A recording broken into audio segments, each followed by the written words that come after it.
आज जो है क्लास 12 यूनिट 1 मीडियम हिंदी, आज का डेट हो गया 7 अगस्त। आज का जो टॉपिक है हम लोगों का, मैं थोड़ी देर हट जाता हूं ताकि आप लोग इसको वीडियो रोक करके आप लोग इसको नोट कर लें।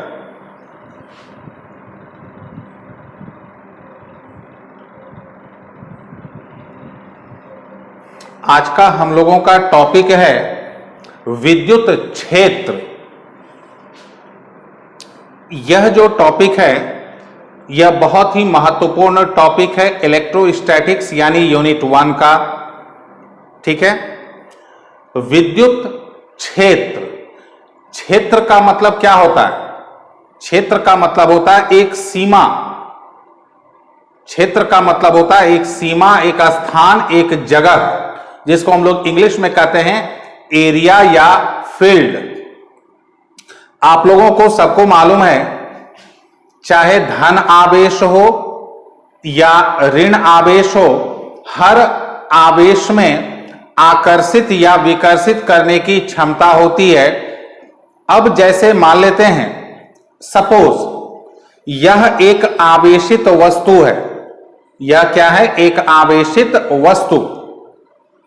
अगर यह धन आवेशित है, अगर यह धन आवेशित है, यह अपने आसपास जो भी ऋण आवेशित वस्तुएं होगी उसको आकर्षित करेगी, और यह अपने आसपास जो भी धन आवेशित वस्तुएं होगी उसको यह विकर्षित करेगी।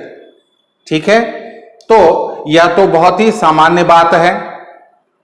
तो कोई भी आवेश, चाहे वो आवेशित बिंदु आवेश हो या आवेशित कण हो या आवेशित पदार्थ हो, वह अपने चारों ओर एक सीमा तक, एक क्षेत्र तक अपने आकर्षण या विकर्षण का प्रभाव डालती है। तो जितने क्षेत्र तक, जितने सीमा तक उसके आकर्षण या विकर्षण का प्रभाव मौजूद रहता है, उसको हम लोग कहते हैं विद्युत क्षेत्र। तो अब आप लोग जरा परिभाषा पर ध्यान दें। किसी बिंदु आवेश या आवेशित पदार्थ के चारों ओर का वह क्षेत्र जहां तक उसके आकर्षण या विकर्षण का प्रभाव मौजूद रहती है, क्या कहलाएगा? विद्युत क्षेत्र। ठीक है, तो सामान्य शब्दों में हम लोग इसको ऐसे कहें कि जैसे पृथ्वी का भी अपना एक गुरुत्वाकर्षण क्षेत्र होता है। मतलब क्या हुआ कि पृथ्वी से हम लोग ऊपर जाएंगे तो एक सीमा तक इसके गुरुत्वाकर्षण का प्रभाव रहता है, उसके बाद गुरुत्वाकर्षण का प्रभाव समाप्त हो जाता है। ठीक उसी तरह से कोई भी आवेशित कण हो, बिंदु आवेश हो या आवेशित पदार्थ हो, उसके चारों ओर एक निश्चित क्षेत्र तक उसका आकर्षित करने या विकर्षित करने का प्रभाव मौजूद रहती है। जितने क्षेत्र तक यह प्रभाव मौजूद रहती है, हम लोग उसको क्या कहते हैं? उस आवेशित कण या बिंदु आवेश या आवेशित पदार्थ का विद्युत क्षेत्र। ठीक है, तो उम्मीद कर रहे हैं आप लोगों को समझ में आ रहा होगा। ठीक है, अब आप लोगों को एक इंफॉर्मेशन दे दूं, विद्युत क्षेत्र जैसे ही खत्म होगा तो आप लोगों का एक छोटा सा टेस्ट होगा। ठीक है, आप लोगों का एक छोटा सा टेस्ट होगा, वो भी ऑनलाइन ही होगा। उसकी पूरी प्रक्रिया मैं आप लोगों को समय पर समझा दूंगा। ठीक है, तो आप लोग यूनिट 1 शुरू से एकदम प्रॉपर रिवाइज करते रहेंगे। इसके बाद हम लोग आते हैं परीक्षण आवेश। ये जो है, ये एक बड़ा ही महत्वपूर्ण चीज है। इसको हम लोग पढ़ने के लिए इस्तेमाल करते हैं। इसको हम लोग टॉपिक को पढ़ाने के लिए हम लोग इस्तेमाल करते हैं। जैसे परीक्षण आवेश क्या है, मैं इसको एक आप लोगों को एक सामान्य उदाहरण के द्वारा स्पष्ट कर रहा हूं, आप लोग जरा ध्यान देंगे। जैसे हम लोग सामान्य स्थिति में जब हम लोग सब्जी खरीदने जाते हैं, हम लोग पूछते हैं आलू कैसे है, तो बोलता है 30 रुपये। दुकानदार केवल बोला 30 रुपये, हम लोग समझ गए वो 30 रुपये प्रति किलो, वो नहीं बोलता है 30 रुपये प्रति किलो आमतौर पर, वो बोलता है 30 रुपये। हम लोग समझ जाते हैं वो 1 किलो का दाम बता रहा है, ठीक है। हम लोग पूछते हैं भिंडी कैसे है, बोलता है 40 रुपये, हम लोग समझ जाते हैं वो 40 रुपये प्रति किलोग्राम है, यानी 1 किलोग्राम 1 केजी का वो दाम बता रहा है। अब आप लोग सोच रहे होंगे कि यहां आलू भिंडी इलेक्ट्रोस्टैट में कैसे आ गया, तो उसके लिए मैं आप लोगों को बता दूं, ये एक उदाहरण था। अब मैं इलेक्ट्रोस्टैट पर इस चीज को ला रहा हूं। जैसे मान लीजिए 2 अलग अलग आवेशित वस्तु है, मैं इधर के खाली बोर्ड का इस्तेमाल कर रहा हूं, ठीक है। मान लेते हैं ये एक आवेशित वस्तु है और ये दूसरा आवेशित वस्तु है, ठीक है। अब अगर 2 आवेशित वस्तुओं को अलग अलग रख करके अगर मान लेते हैं आपसे पूछा जाए कि बताइए कौन सा आवेशित वस्तु का प्रभाव ज्यादा स्ट्रॉन्ग है, कौन से आवेशित वस्तु का प्रभाव ज्यादा स्ट्रॉन्ग है। अब जरा आप लोग ध्यान देंगे, हम लोग उसको कैसे चेक करेंगे। जैसे ही आप लोगों को बताया जाएगा कैसे चेक करेंगे, आप लोग उस आलू भिंडी का उदाहरण को आप लोग क्लियर समझ जाएंगे, ठीक है। अभी तक आप लोगों को लग रहा होगा आलू भिंडी कहां से आ गया, जरा आप लोग यहां ध्यान दें, ठीक है। अब हम लोगों को इस दोनों आवेशित वस्तु है, दोनों की क्षमता, दोनों की ताकत, दोनों के स्ट्रेंथ को हम लोगों को कंपेयर करना है। सबसे पहले क्या करेंगे, इस आवेशित वस्तु के निकट कोई एक बिंदु आवेश रखेंगे, ठीक है। कोई एक बिंदु आवेश रखेंगे, उस पर कितना बल लग रहा है ये हम लोग ज्ञात कर लेंगे। फिर इसी बिंदु आवेश को इसके निकट लाके रखेंगे उतने ही दूरी पर, इसी बिंदु आवेश को उस आवेशित पदार्थ के निकट उतने ही दूरी पर लाके रखेंगे और देखेंगे कितना बल लग रहा है, ठीक है। अब मान लेते हैं अगर इस कंडीशन में बल ज्यादा हुआ तो हम लोग कहेंगे यह आवेशित वस्तु ज्यादा पावरफुल है, यानी इसका विद्युत क्षेत्र ज्यादा मजबूत है, स्ट्रांग है।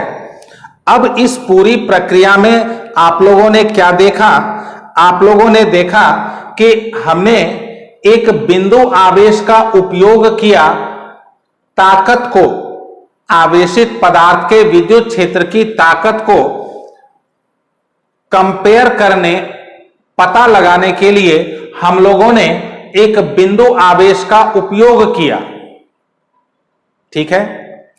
अब यहां पर मैं फिर अपने पुराने उदाहरण पर आ रहा हूं। आप लोग गए सब्जी वाले के दुकान में, आप लोगों ने पूछा ये सब्जी कैसे है, बोला 40 रुपये। ये सब्जी कैसे है, बोला 50 रुपये। आप लोगों ने तुरंत समझ गया, 2 बात वहां पर आप लोगों को समझ में आ गया। पहली बात, दोनों जो वो 40 रुपये और 50 रुपये बताया वो प्रति किलोग्राम बताया, नंबर 1। दूसरी बात, नंबर 2, जो आप लोगों को समझ में आया कि दूसरी जो सब्जी है वो पहले से महंगी है, क्लियर है।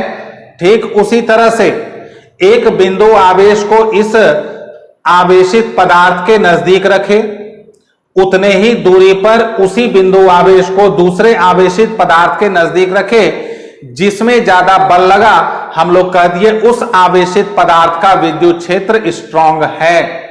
तो यहां पर हम लोगों ने जिस बिंदु आवेश का उपयोग किया उसको अगर एक मानक, कैसे हम लोग सब्जी खरीदते हैं तो 1 किलोग्राम, आधा किलोग्राम, वो एक क्या बना हुआ है, मानक, ठीक है। तो हम लोगों ने जैसे मानक बना लिया उसी तरह से हम लोग ये जो बिंदु आवेश है जिसकी मदद से हम लोग विद्युत क्षेत्र की ताकत को मापते हैं, हम लोगों ने उसको नाम दे दिया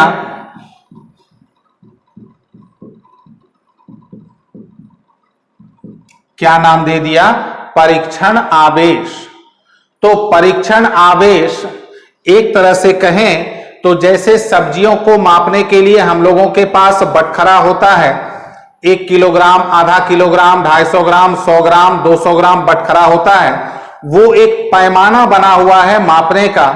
उसी तरह से किसी भी आवेशित पदार्थ के विद्युत क्षेत्र की क्या ताकत है, इसको मापने के लिए हम लोगों ने एक पैमाना बना लिया है जिसका नाम है परीक्षण आवेश। परीक्षण आवेश के बारे में आप लोग 3 बातों को ध्यान में सेट कर लें। अभी से लेके काफी आगे तक यूनिट 1 में हम लोगों को परीक्षण आवेश से पाला पड़ने वाला है, ठीक है। तो ऐसे में आप लोग सेट कर लें कि परीक्षण आवेश 3 पॉइंट।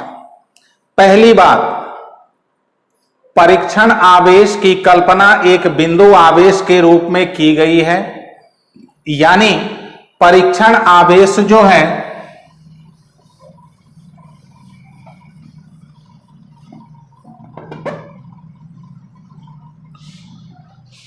तीन बातें आप लोग ध्यान में रखेंगे।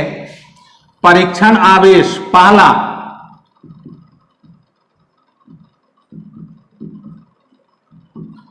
इसकी कल्पना किसके रूप में की गई है? बिंदु आवेश के रूप में, ठीक है। दूसरा पॉइंट, यह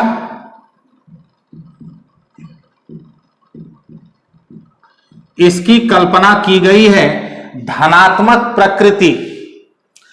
अब आप लोग कहेंगे कि जब आवेश धनात्मक ऋणात्मक दोनों प्रकृति के होते हैं तो फिर इसकी कल्पना धनात्मक प्रकृति ही क्यों की गई है?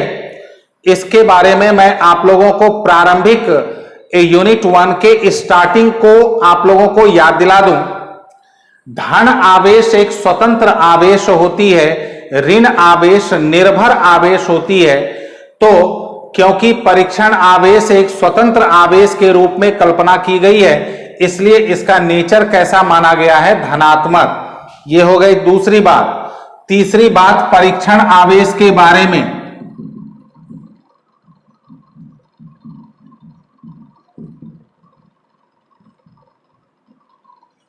इसकी प्रबलता ली गई है एकांक। एकांक का मतलब होता है, गणितीय मतलब होता है 1, और आवेश का एसआई मात्रक आप लोग सब लोगों को पता है कूलाम। तो बिंदु आवेश के बारे में 3 बातें आप लोग ध्यान रखेंगे। पहली बात, परीक्षण आवेश एक बिंदु आवेश के रूप में कल्पना की गई है। दूसरी बात, परीक्षण आवेश का नेचर धनात्मक लिया जाता है।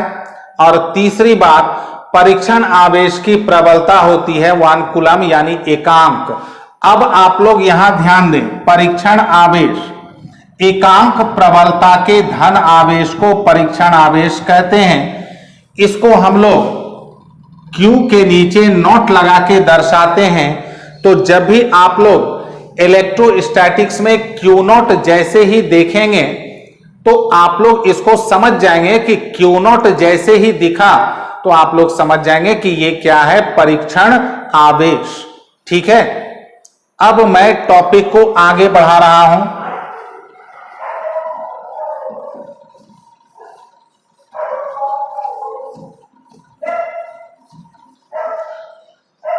अब नेक्स्ट टॉपिक है विद्युत क्षेत्र की तीव्रता। यह भी बड़ा ही महत्वपूर्ण टॉपिक है, विद्युत क्षेत्र की तीव्रता। ध्यान देंगे, विद्युत क्षेत्र में किसी बिंदु पर स्थित एक परीक्षण आवेश द्वारा अनुभव किया गया बल उस बिंदु पर विद्युत क्षेत्र की तीव्रता कहलाती है। ये तो हो गई परिभाषा। अब हम लोग इसको थोड़ा सा उदाहरण के साथ समझते हैं। ध्यान दें, मान लेते हैं कि ये एक आवेशित वस्तु है, ये इसके चारों ओर का विद्युत क्षेत्र है। एक विद्युत क्षेत्र की एक सीमा होगी, ठीक है। अब मान लेते हैं हम लोगों को पता करना है कि इस बिंदु पर इस आवेशित पदार्थ के विद्युत क्षेत्र का, इस बिंदु पर विद्युत क्षेत्र का क्या ताकत है। विद्युत क्षेत्र की क्या स्ट्रेंथ है, क्या प्रबलता है, अगर हम लोगों को इस बिंदु पर जानना हो। ठीक है, तो विद्युत क्षेत्र में किसी बिंदु पर स्थित एक परीक्षण आवेश द्वारा अनुभव किया गया बल, अगर इस बिंदु पर हम लोगों को विद्युत क्षेत्र की ताकत को मापना हो या जानना हो, इस बिंदु पर हम लोग रख देंगे एक Q0 यानी परीक्षण आवेश, इसको इंग्लिश में कहते हैं टेस्ट चार्ज। तो एक परीक्षण आवेश को इस बिंदु पर रख देंगे। अब ये परीक्षण आवेश पर ये आवेशित पदार्थ जितना भी आकर्षण या विकर्षण का बल लगाएगी, जितने आकर्षण या विकर्षण का बल लगाएगी, हम लोग उसी बल को क्या कहेंगे, विद्युत क्षेत्र की तीव्रता। लेकिन ध्यान रहे, इस बिंदु पर इस परीक्षण आवेश पर जितना बल लगेगा, अगर इसी परीक्षण आवेश को उठा के इस जगह पर रख देंगे तो आप लोगों को समझ में आ रहा होगा क्या सेम बल लगेगा? नहीं, ये नजदीक आ गया तो यहां पर ज्यादा बल लगेगा। तो जो भी बल लगेगा उसी को हम लोग उस बिंदु पर क्या कहते हैं, तीव्रता। ठीक है, इसको हम लोग दर्शाते हैं किससे, कैपिटल ई। और परिभाषा के हिसाब से विद्युत क्षेत्र की तीव्रता का वैल्यू होता है बल बटा परीक्षण आवेश, यानी परीक्षण आवेश द्वारा अनुभव किया गया बल। तो बल बटा परीक्षण आवेश, तो इसको हम लोग फॉर्मूला में क्या लिखेंगे, F बटा Q0। जैसे हम लोगों को फॉर्मूला मिल गया, हम लोग फौरन इसका SI मात्रक और विमीय सूत्र प्राप्त कर लेते हैं। आप लोगों को उधर वाले बोर्ड में दिख रहा होगा, इसका SI यूनिट बल का क्या हो जाएगा, न्यूटन, और यह आवेश है तो कूलम, तो न्यूटन प्रति कूलम इसका हो जाएगा SI मात्रक। विमीय सूत्र, ऊपर बल है तो बल का mLT पर पावर -2, और आवेश का क्या होता है आप लोगों को पता है, AT। सेट करेंगे तो mLT पर पावर -3, A पर पावर -1। और सबसे जरूरी बात कि चूंकि यह जो तीव्रता है यह किससे रिलेटेड है, बल। ठीक है, यह किससे रिलेटेड है, बल। तो ऐसी स्थिति में चूंकि बल एक सदिश राशि है, तो ऐसे में तीव्रता भी क्या होगा, सदिश राशि। अब देखते हैं हम लोग इसको सदिश में कैसे दर्शाएंगे। तो पिछले क्लास में आप लोगों को याद होगा, पिछले क्लास में मैंने कूलम के नियम का सदिश निरूपण बताया था कि अगर व्यंजक में डायरेक्ट कोई सदिश राशि हो तब तो कोई झमेला ही नहीं होता है। तो इधर आप लोग देख रहे हैं बल के रूप में सदिश राशि मौजूद है। तो यह देखिए E बराबर F बटा Q0 में F को वेक्टर डालेंगे तो यह भी हो जाएगा वेक्टर। लेकिन अब सबसे महत्वपूर्ण चीज क्या है कि इसकी दिशा क्या होगी। दिशा आप लोग एकदम ध्यान से समझेंगे, क्योंकि अभी तीव्रता की दिशा का हम लोग आगे बहुत बार इस्तेमाल करने वाले हैं। आप लोग तीव्रता की दिशा पर जरा ध्यान देंगे।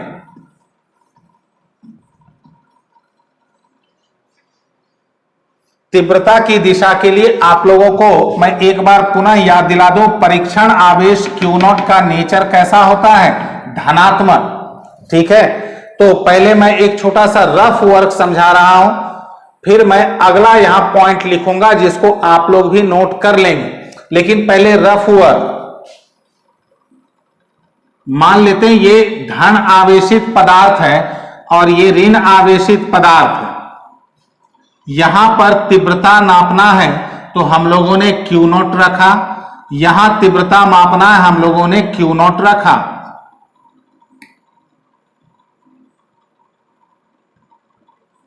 ठीक है, अब इसका नेचर क्या होता है, क्या हम लोगों ने पढ़ा, पॉजिटिव। ये धनात्मक आवेशित पदार्थ इस धनात्मक परीक्षण आवेश पर कौन सा बल लगाएगी, विकर्षण बल। तो विकर्षण बल किधर होगा, इधर। और ये ऋणात्मक आवेशित पदार्थ धनात्मक परीक्षण आवेश पर कौन सा बल लगाएगी, आकर्षण। अब आप लोग यहां ध्यान दें, तीव्रता किससे रिलेटेड है? बल से। तो जो बल की दिशा होगी वही तीव्रता की दिशा होगी। तो धन आवेशित पदार्थ के लिए तीव्रता की दिशा पदार्थ से दूर होती है, ऋण आवेशित पदार्थ के लिए तीव्रता की दिशा पदार्थ की ओर होती है। ठीक है, आप लोग संक्षेप में इसको ऐसे ध्यान रखेंगे, धन आवेशित वस्तुओं के लिए तीव्रता की दिशा दूर और ऋण आवेशित वस्तुओं के लिए तीव्रता की दिशा आवेशित पदार्थ की ओर होती है। इसको मैं यहां पर एक छोटे से चित्र के द्वारा बना रहा हूं, आप लोग उसको अपने अपने कॉपी पर नोट कर लेंगे।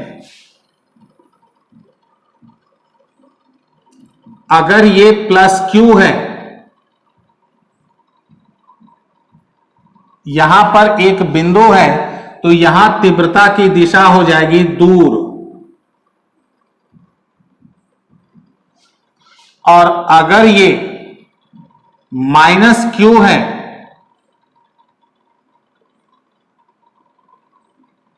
तो इस बिंदु पर तीव्रता की दिशा हो जाएगा आवेश की ओर। ठीक है, तो आज पिछले क्लास में हमने बतलाया था मैंने कि आज का जो टॉपिक रहेगा विद्युत क्षेत्र। विद्युत क्षेत्र से रिलेटेड दो बातें, परीक्षण आवेश और विद्युत क्षेत्र की तीव्रता।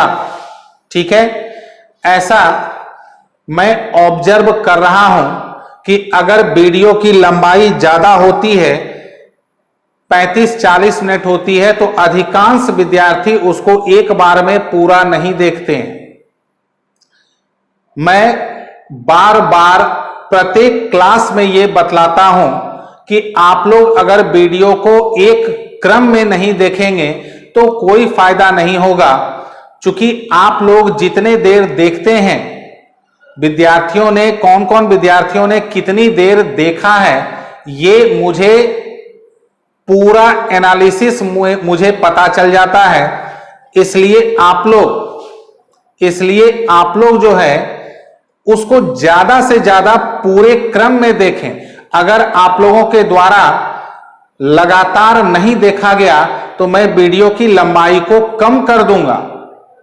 ठीक है, क्योंकि कोई फायदा नहीं है, मेरा तो एफर्ट लग जाता है, लेकिन अगर आप लोग एफर्ट नहीं लगाएंगे, आप लोग अपनी ताकत नहीं लगाएंगे, तो मेरे एफर्ट का कोई फायदा नहीं होने वाला है।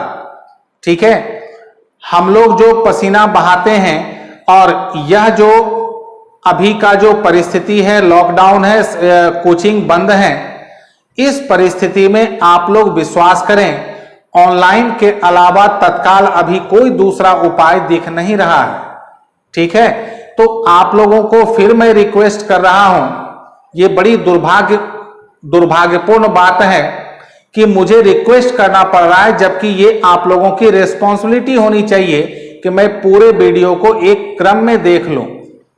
ठीक है, पिछले क्लास में यानी बृहस्पतिवार को, थर्सडे को, और आज है फ्राइडे, ये दोनों दिन इंग्लिश मीडियम का क्लास अपलोड नहीं हुआ है। ये दोनों दिन, और कल भी नहीं होगा इंग्लिश मीडियम का क्लास अपलोड। ठीक है, कल भी नहीं होगा। और ये तीनों दिन, थर्सडे, फ्राइडे, सैटरडे, ये तीनों दिन का कंबाइंड क्लास इंग्लिश मीडियम के लिए संडे को एक नए जो है एक पूरे लंबे ड्यूरेशन के साथ अपलोड होंगे संडे को। ठीक है, इसलिए आप लोग इंग्लिश मीडियम वाले नहीं घबराएंगे कि हम लोगों का नहीं आ रहा है। कुछ तकनीकी खामियां हैं जिसके कारण कि थर्सडे, फ्राइडे, सैटरडे का तीनों क्लास का कंबाइंड वीडियो 1 घंटे से ऊपर का वीडियो संडे को अपलोड होगा। आप लोग संडे के दिन अपने अपने मोबाइल में डाटा को बचा के रखेंगे। ठीक है, क्योंकि वो काफी लंबा क्लास होगा, 1 घंटे से ऊपर का होगा। ठीक है, इसलिए इंग्लिश मीडियम वाले निराश नहीं हो। और हां, मैं आज के वीडियो का कल से परसों तक मैं एवरेज व्यू देख लूंगा। अगर मुझे लगेगा कि हां सभी विद्यार्थी, क्योंकि मेरे पास हर विद्यार्थी द्वारा देखा जाने वाला व्यू मेरे पास जिक्र हो जाता है। अगर मुझे लगेगा हर विद्यार्थी पूरे वीडियो को एक साथ देख रहे हैं, मैं वीडियो के अंतराल यानी लंबाई को बढ़ा दूंगा, नहीं तो मैं नहीं बढ़ाऊंगा। ठीक है, क्योंकि आप लोग अधिकांश विद्यार्थी 2 मिनट 4 मिनट देखते हैं फिर बंद कर देते हैं, फिर दूसरे दिन 2 मिनट 4 मिनट देखते हैं फिर बंद कर देते हैं। इस तरह से यकीन माने ये तरीका नहीं है। आप लोग इसको ऐसे समझें कि हम लोग क्लासरूम में बैठ करके पढ़ रहे हैं। ठीक है, इसलिए उसी व्यू के आधार पर मैं आज इस वीडियो को यहीं पर रोक रहा हूं, क्योंकि नेक्स्ट क्लास जो कल आएगा उसमें विद्युत क्षेत्र की तीव्रता का मापन होगा। और एक बात अब आप लोग दिमाग में सेट कर लें कि यूनिट 1 में अब जो टॉपिक आने वाला है, अब पूरा का पूरा कैलकुलेटिव यानी पूरा मैथमेटिकल टॉपिक आने वाला है। ठीक है, तो आज के लिए मैं यहीं रोक रहा हूं। सबों को शुभ रात्रि।